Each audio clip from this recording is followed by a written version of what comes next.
জয় গুরু ইষ্টপ্রাণ দাদা ও মায়েরা, আজ ইষ্ট প্রসঙ্গে এই ছোট্ট ভিডিওতে পরম পূজ্যপাদ শ্রী শ্রী আচার্যদেবের দেওয়া সমাধান জেনে নেব। গুরুত্বপূর্ণ ভিডিওটি শেষ পর্যন্ত দেখবেন এবং লাইক কমেন্ট শেয়ার করবেন যাতে সবাই তথ্যগুলি জানতে পারেন। বিভিন্ন সমাধান রয়েছে, এবারে বিস্তারিত। এক যুবকের চাকরি নেই, উপার্জন নেই, তাই হতাশাগ্রস্ত মন নিয়ে উদ্ধারের পথ পেতে দেওঘরে ছুটে এসেছেন। শ্রী শ্রী আচার্যদেব তাকে বললেন, মন খারাপ বা হতাশাগ্রস্ত হওয়া কোনো সমাধান নয়।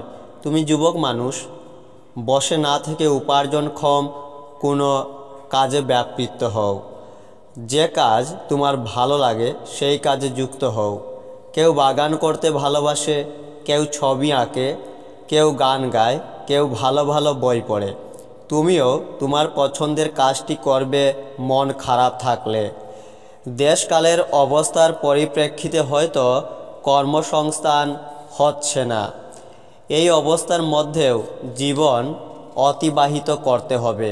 তুমি তো তোমার যোগ্যতা অনুযায়ী প্রাইভেট টিউশন পড়াতে পারো, বন্ধুরা একত্রিত হয়ে একটা টিউটোরিয়াল হোম খুলতে পারো। সমষ্টিগত প্রচেষ্টায় যা উপার্জন হলো তা সকলের মধ্যে ভাগ করে নিলে। ইমোশন আমাদের কাজে প্রেরণা সঞ্চার করে, কাজের গতিকে বাড়িয়ে দেয়। কাজে সফল হতে গেলে ইমোশনাল কোশেন্ট বেশি থাকা দরকার। যাদের ইমোশন বেশি, যারা উৎসাহে ভরপুর থাকে, তারা সফল কাম হয়। আমি কি ঠাকুরের মানুষ?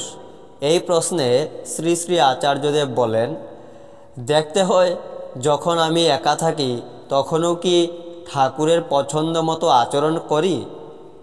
নিজের পরীক্ষক আমি নিজে। যদি নিজেকে সব সময় পরীক্ষায় ফেলতে পারি, নিজেকে সহজেই ত্রুটিমুক্ত রাখতে পারব।